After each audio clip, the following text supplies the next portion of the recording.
Hi everyone, আজকে আমি তোমাদের সাথে শেয়ার করবো জামাই ষষ্ঠীর মিনি ব্লগ। যদিও এটা একদমই মিনি হবে না, একটু বড় হবে। তো সকাল সকাল চলে গেলাম মেজোর রান্নাঘরে আর গিয়ে দেখলাম ফুল দমে এখানে রান্না চলছে, ইলিশ মাছ, কাতলা মাছ, আরো অনেক কিছু। আর অলরেডি তো মনে হয় এখানে এতগুলো রান্না কমপ্লিট হয়ে গেছে। আর এবারে মা বাড়িতে ছিল, তাই বাড়িতে চিকেন হয়েছিল, তো সেটা একটু টেস্ট করছিলাম। আর তারপরে ভুতু মামা বাড়ি যাওয়ার জন্য এখানে রেডি হচ্ছিল। আর তারপরে ডোরেমনও চলে এসেছিল।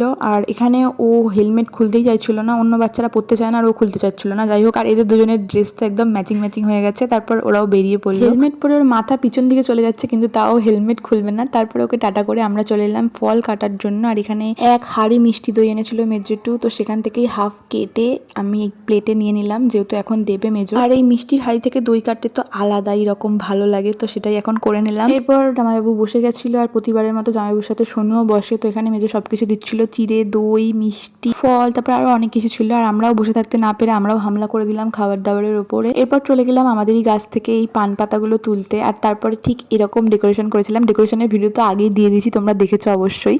আর ওর বক্তব্য ছিল যে ওকেও নাকি সাজিয়ে দিতে হবে, তাই ওকে আমরা এরকম ভাবে সাজিয়ে দিয়েছি। ও তো শুধু পোলাও আর চিকেন খেয়েছিল, তারপর সবাই ছেলেরা আগে খেয়ে নিল। আর তারপর ফাইনালি আমরাও বসতে পারলাম। এতক্ষণ ধরে ওদের খাওয়া দেখে খিদেটা তো আরো দ্বিগুণ হয়ে গেছিল। তার মধ্যে ছিল এরকম মাছের মাথা দিয়ে ডাল, আর তার সাথে ঝুরি আলু ভাজা, হেভেন পুরো। এরপর খেলাম ইলিশ মাছ, আর তারপরেই খেলাম পোলাও আর চিকেন কষা। আর এত কিছু খাওয়ার হজম করার জন্য খেয়ে নিলাম এক গ্লাস কোল্ড ড্রিঙ্কস। এরপর সন্ধ্যে না হতে হতেই আমরা আবার পিৎজা অর্ডার করলাম ডমিনোজ থেকে। দুটোই করেছিলাম, যেহেতু সবারই পেট ভরা ছিল। আর আসতেই শুরু হয়ে গেল এটার উপরেও হামলা। এরপর যা দেখলাম, ভিডিওটার মিনি ব্লগ নেই, আস্তে আস্তে ওয়াটার ইটিনা ডে হয়ে গেছিল। এরপর আবার মেজো বানিয়েছিল এরকম লাল লাল চিকেন পকোড়া, আর তার সাথে কফি। আর তারপর রাতে ডিনারটা করলাম চিকেন আর পোলাও দিয়ে। So that's it.